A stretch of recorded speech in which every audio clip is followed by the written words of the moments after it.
Here I'm going to demonstrate the Kandy integration into the Service Desk portal.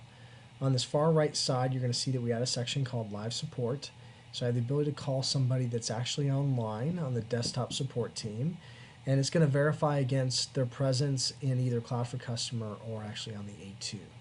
So if I go ahead and I click on Call, as you can see, if I come back over to Cloud for Customer, okay, as the desktop agent, I can see I have the ability to answer the call, video, accept it as a video conference call, or reject it. So in this case, I'm going to go ahead and answer. Okay, I'm going to go ahead and I'm going to mute the microphone. Okay, on both sides. Don't get a bunch of feedback for this video. And in here, you can actually see that I now have video conferencing between both the Service Desk portal, the employee, the contractor, and the actual Service Desk agent over here in Cloud for Customer. So some of the features that we've added. So Communicator is actually added. So we did this custom directly within Cloud for Customer.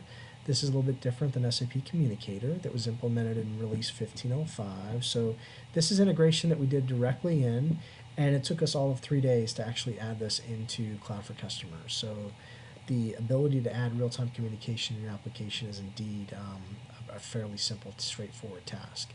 So in this case, I can actually transfer the call. So the nice feature of this is I can actually see who's online, so I can verify presence over here to the right. So these are the members of the desktop support team. So as I can see, Andrew, Alan, and John are available. Charles and Gina are busy, and Kathy is not logged in. So I can actually verify where they are in terms of their presence. So if I want to actually transfer a call, I can actually transfer it to, in this case, either Andrew or Alan or John, okay, based on their availability, because they might be able to resolve an issue that I'm not quite familiar with, so it might help expedite resolving the issue. Now, I can also use chat, so we've enabled chat, so I can actually click on a variety of folks to actually chat with. Both internally and externally. If I have an issue, then I can actually either chat with the employee calling in, or I can chat with somebody internally to make sure that I can get this issue resolved. So again, a really good feature, especially if I want to hit another C4C user that's actually logged in. All right. So I also have the link section, which is nice because I can share certain documentation, videos, things like that that might help resolve the user's issue, or I can point them in the direction of potentially an FAQ or something like that that might help them in the future from calling in. All right, so I'm going to jump back to communication. Now, the other nice feature is that I can actually do a screen share. So me as a user calling in, I might say, you know, I'm having this issue on this one particular screen. It'd be great if you could actually see it.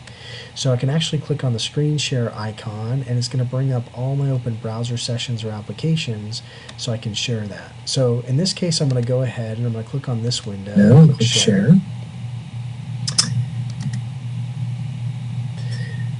All right, and as you can see, it's going to refresh for a second there, but it's going to bring up that Oracle session that I selected.